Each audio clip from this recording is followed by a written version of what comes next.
Hey there, it's Susan Pierce Thompson and welcome to the weekly vlog. So the other day, I was talking to someone who's relatively new to working a strong bright line eating program. And I said, how are you this morning? And she said, I'm good. It was so weird though, because I woke up this morning bright and alert at 5:30 a.m. after 7 hours of sleep, which is so not like me. I laughed and I said, yep, that is your brain changing. And she said, what do you mean? And I said, that just happens. That's not a weird thing. That's a completely normal thing. That's what happens when you do bright line eating. And so I started to explain to her the way the brain works and the body works around meal timing and circadian rhythm. So I wanted to share this with you because you might be like me and really excited to hear that as a result of just doing bright line eating. Nothing special, nothing extra, just what we do around here, which is eat breakfast, lunch, and dinner with nothing in between, right? Not eating any bites of food or, caloric beverages or anything like that between dinner and breakfast. And that's it, right? No sugar, no flour in there, of course, but just the not eating between dinner and breakfast causes a certain cascade of changes in the brain and the body that are predictable and will impact systems beyond what you're thinking. If you're just here to shed a few pounds, well, I got some news for you. Some additional benefits are likely to creep into the mix. And it has to do with meal timing and circadian rhythm.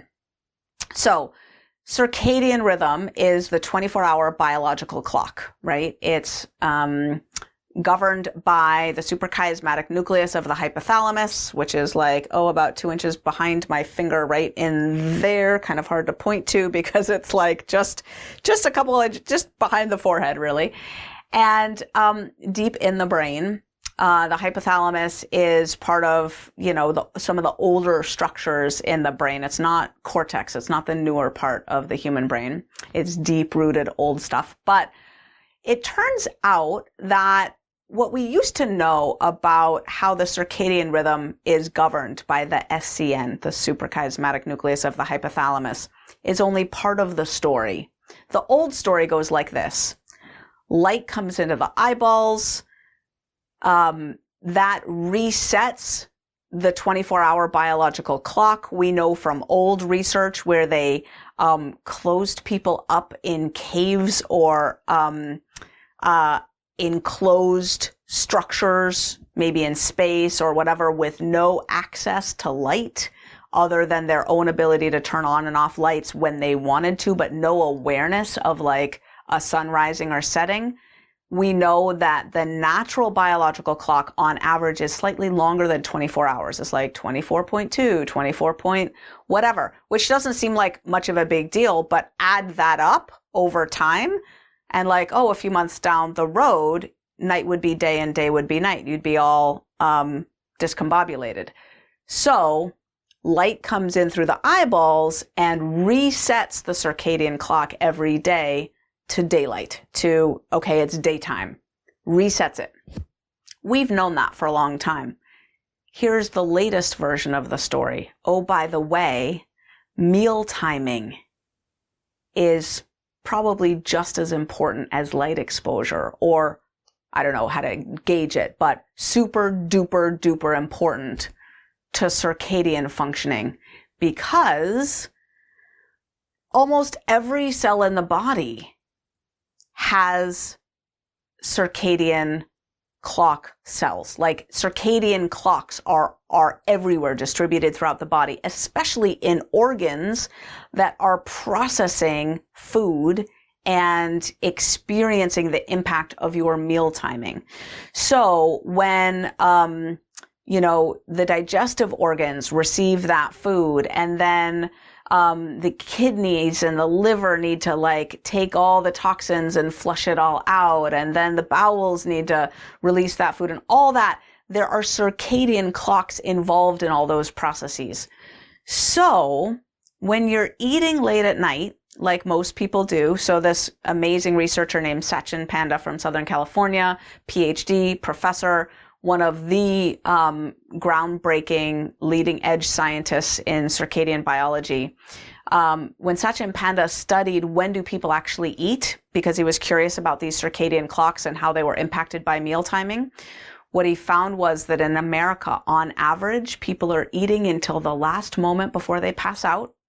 Like, you can picture it, right? Like eating some chips while watching late night TV, right? Simple. And then consuming calories almost immediately upon awakening.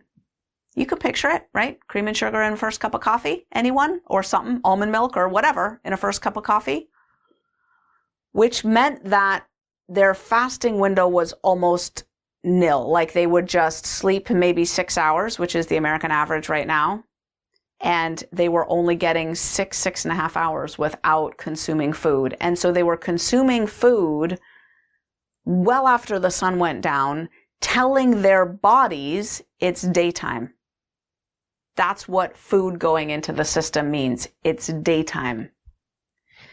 Taking all of their circadian clocks in their organs and cells and throwing them off and out of sync from the circadian clock in the brain. And now everything's akimbo. It's light, it's day, it's night, it's rah, rah, rah, rah, rah, rah. What this does is it throws the circadian rhythm out of whack and it blunts it. So what does it mean to have a blunted circadian rhythm?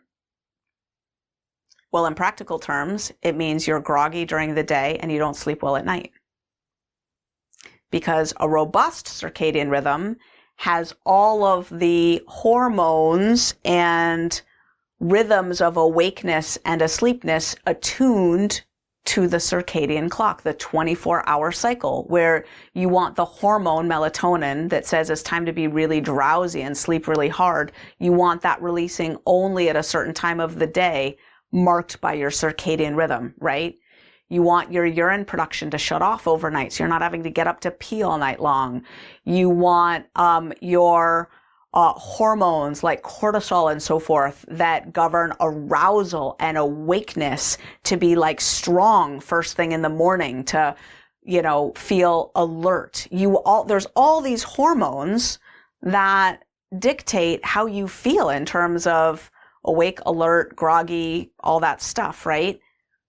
And if your circadian rhythm is robust and strong, then you sleep hard and well at night and you wake up refreshed and raring to go, and your cognitive functioning, your memory, your alertness, all strong through the day. 9 o'clock, 10 o'clock at night, your eyes are starting to droop. No matter how good the evening is, doesn't matter. It's time for bed. You go to sleep. You sleep hard. You wake up 5 a.m., 6 a.m., ready to go feed the horses like they used to do in the olden days, right? That is all the result of proper inputs to your circadian biology in terms of light exposure and meal timing. So when you shift from the American pattern and Western pattern, universal, standard, global, poor eating diet pattern of snacking all day long, late into the night, nibbling long into the evening hours, eating your last bites of food before you pass out at night, sleeping a little bit poorly, and then feeling groggy and dumping a bunch of stuff into a first cup of coffee first thing in the morning, right? All of a sudden, you got this 24-hour clock that's hardly seeing any difference between day and night in terms of light exposure, which, oh, by the way, all the lights that we have at night, that's problematic too. All that blunts the circadian rhythm. When you first start bright line eating and you break away from that and you're eating breakfast, lunch, and dinner and really holding to the no, I don't eat anymore after dinner because I do bright line eating now. Within a short period of time, how long?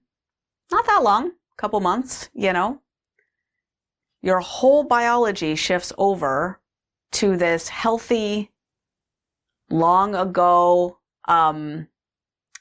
tried and true tested meal pattern of breakfast, lunch, and dinner, and then a long fasting window that tells your brain and your body, all your circadian cells in all those organs, it's nighttime.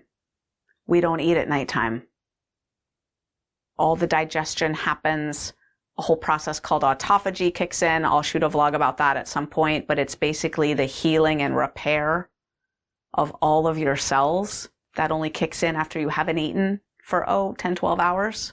Another good reason to have a long fasting window. And lo and behold, you find yourself thinking, that was weird. I just woke up alert and refreshed at 5:30 a.m. after 7 hours of sleep. Yeah, baby, not so weird. Welcome to Bright Line Eating. If you want to learn more about the circadian clock, check out Sachin Panda's book. It's amazing. It's called The Circadian Code. Really interesting read. But or you could just put your food on the scale and eat breakfast, lunch, and dinner according to the Bright Line Eating plan and get all the benefits anyway. What he talks about in that book, it's what we do. It's just how we live. And the result is deep sleep at night, awaking early in the morning feeling refreshed and feeling alert, cognitively present all through the day, and then tired in the evening again when it's time to sleep. What a blessing, right? And that's the weekly vlog. I'll see you next week.